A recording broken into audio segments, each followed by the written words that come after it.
Michael, good morning. How are you? Dan, you know how these late nights are with the NBA Finals. I'm Especially at sorry. East Coast time, we got spoiled when we're in Oakland, Yeah, and I'm and they sorry to end do three this to hours you. earlier. But out here, you get to bed around 4. Oh, no. Well, we're glad that you got up with us, but explain this to me that you can have a difference of almost 60 points from games 2 to games 3 with those results. How does that happen?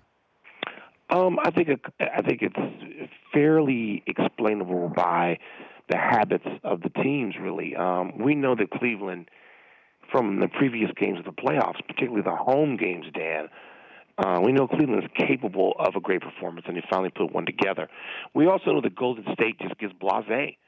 They want the sweet Georgia Brown music. They want to, whip it around the back. They want to, they'll have 20 turnovers in a minute. And that stuff causes Steve Kerr to break whiteboards on the sideline as if he's in a, karate training class. And that's what happens. That's the combination that produces that when the Warriors get casual and Cleveland played. I mean, Cleveland has really they've worked to deny Steph Curry. They've done a great job of that. Didn't work in game one because other guys were good, particularly at home. But those role players aren't necessarily going to play like that on the road, and they didn't. So I think it's that combination. Do I think we're going to see a 30-point game tomorrow night? No. But I think we're going to see an even series. You look at the Kevin Love factor now. Richard Jefferson played well, forced LeBron to guard Draymond Green. And now Kevin Love's availability for Game 4 and the role that he will play. It feels like everybody walks on eggshells when it comes to Kevin Love, getting him his touches. What's he think? He was left out of a team picture that LeBron had. Like, it's always about Kevin Love here. Is he that fragile that, if he doesn't start on Game 4, we're going to worry about him? Well, I mean, perhaps, but I think he's the whipping boy here in Cleveland. He's the guy who, when something goes wrong and people look to blame, because that's what we do as a culture, we got to blame somebody first. It's Kevin Love. Kyrie Irving, for whatever reason, tends to get a pass, even though he's had some crazy bad games and doesn't play any defense all season. If you believe in a couple of the metrics, is the third worst point guard in the league defensively, by a lot. It's Love who gets the blame, and we talked about this last night a lot. What would you do? What would you do? And I asked a couple of recent, not even former players yet. Vince Carter and Paul Pierce are at the game, working for ESPN now, and I asked each one of them. And, they were really hesitant. They were like, wow, because they know as teammates, everybody knows when a guy is not, sort of in sync with what's going on and when you just played a great game without him. But ultimately, I was talking to Tim Legler, and he said, look, great players in this league play. And he's a 5-time All-Star. He's been an Olympian. You put him back in the starting lineup tomorrow. And Legler persuades me, Dan. I think they're just going to put him back in the lineup. Mm-hmm. You could always have a quick hook. You don't want to sort of completely overreact. And I think a lot of the blame of Kevin Love for whatever ails Cleveland when they don't play well, I think a lot of it's exaggerated and it's too quick. It's just over the top. And they should probably put him back in there. Look, if Golden State runs off to a 14-6 lead and Love is 0 for 3 and they're not doing what they did last night, then take him out. Get him out of there. Yeah, I wouldn't start him. I would stay with what you have, the matchups you have, and then I think I would too. I think I would do what you're suggesting, but I think that, and T. Lue is not Tyronn Lue. We're going to find out a lot. He is not a conventional guy. I mean, he's pushed back. He's pushed back in his time as coach against LeBron, against what the rest of the team wants to do.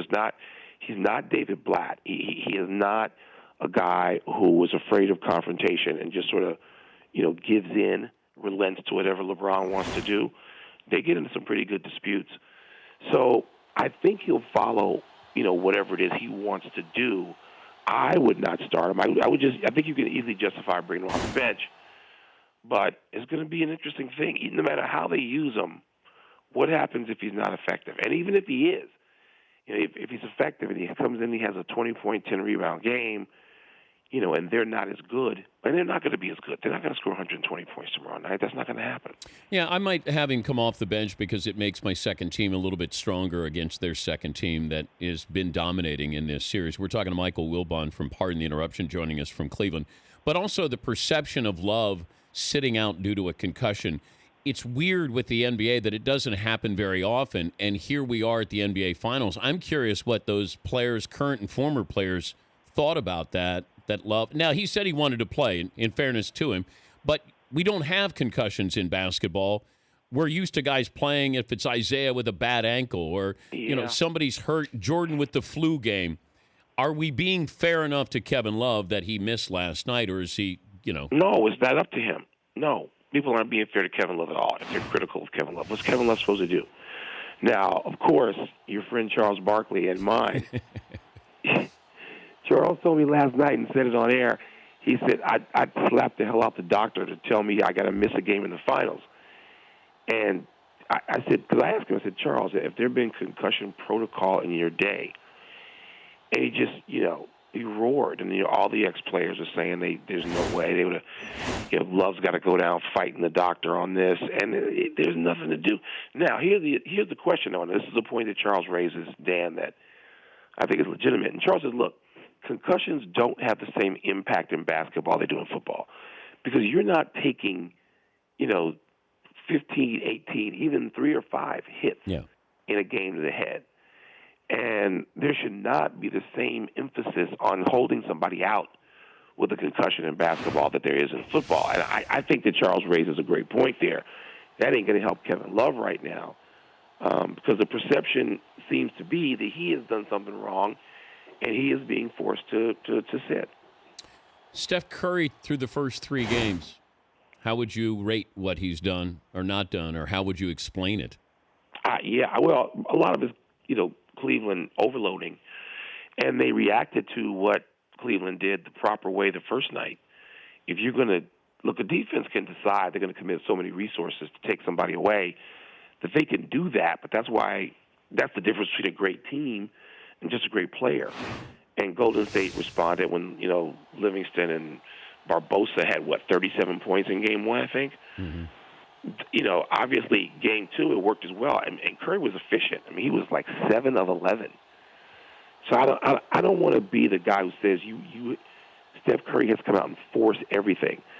But I think Steph Curry needs to have the ball in his hands.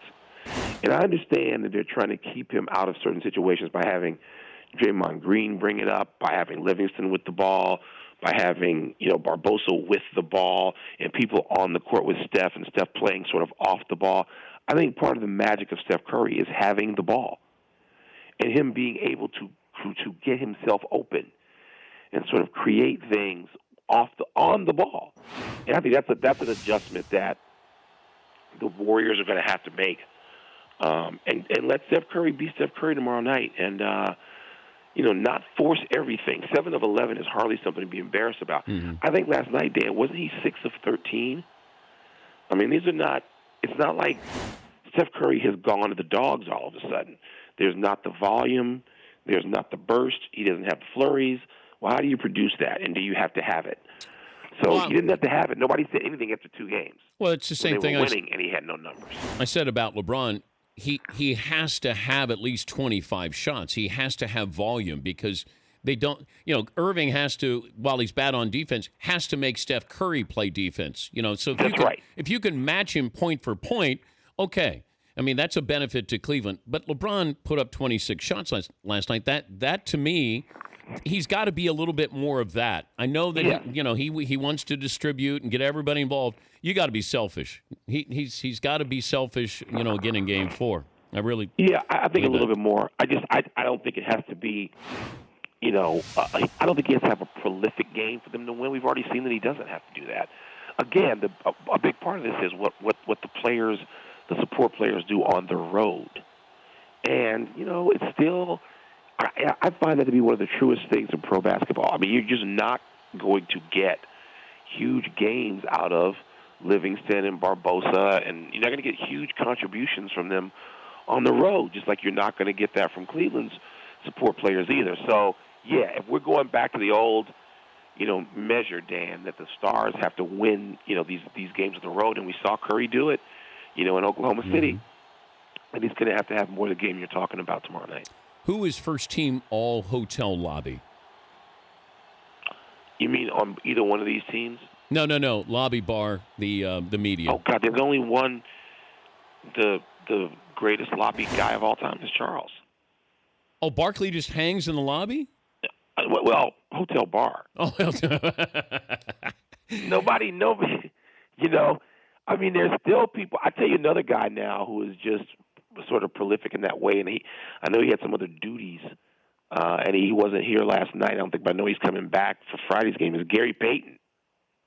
Oh, so Gary Payton's on first team. Payton is a great talker. Payton will share an opinion. He has an opinion. The young man, as Hubie Brown would say, has an opinion. And I think that's great. I think, so many people now are afraid to have opinions, or they just express them on Twitter, or, those guys are old school enough to just be present and available. And that's we're talking Hall of Famers. We're talking Hall of Famers here. So I think that's a good thing. There's nothing reticent about them. You're first team all lobby bar, aren't you? Nah, no. I don't do bars. Come on, you know that. Your first team all lobby? No, I don't do lobbies. Dan, one of the great changes, which is probably sad, is that people don't hang out like that anymore. It's different now. Oh. Yeah, I mean, the travel changes have created a different culture that you would go and you would look, there are people, and there's still like former coaches who do that. I think it happens more maybe at the college level, like when you get to the Final Four and you get that kind of weekend where people are, just sort of hanging out still. But part of it is now everybody in every hotel has to ruin the moment by wanting to take a damn selfie with you. And people just leave. They just leave the lobby. Because you can't actually have conversation, because no one's interested in conversation. I don't mean the people in the industry. I mean the people who are just there. You can't be anywhere 10 seconds without people ruining the mood with a cell phone and wanting to take pictures and selfies. And so I think it's really changed the culture of what you do. Now, late night, when you get just the people in the industry, I mean late night, like 2 a.m. after a 9 p.m. tip in an NBA Finals game, you can have people because it's just them. And you don't have, just folks. Have you been to a hotel recently where the NBA teams, playoff teams stay? No.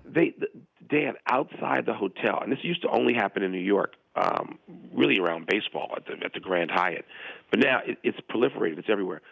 They have lines of people simply waiting to take a selfie with people as they get off the bus. So people don't do that. They have to hole up now. You have to hole up, and you can't do anything. I took my son and my nephew to the game last night, and you finally, and I don't say no as a rule to people wanting selfies. Why should I? I mean, these people, sort of make my existence possible. But you cannot literally sit with your child and have a burger without people just, swarming you for selfies. And is it well-intentioned? Of course it is. But no, I think that's eliminated the lobby as you knew it. That's why Kornheiser stays at home. Is that the reason? No. You sure? No, because he goes to bed at 9:30, so it'd be embarrassing to go for tough for warm-ups. Tip-off. Yeah, he'd go for warm-ups, and he'd say, I got to go. I got to go to sleep. Exactly right. Michael, thanks for joining us, and have fun there in Cleveland with your son. Thank you, Dan. Appreciate it. That's Michael Wilbon. Pardon the interruption. The Dan Patrick Show, weekday mornings on Audience.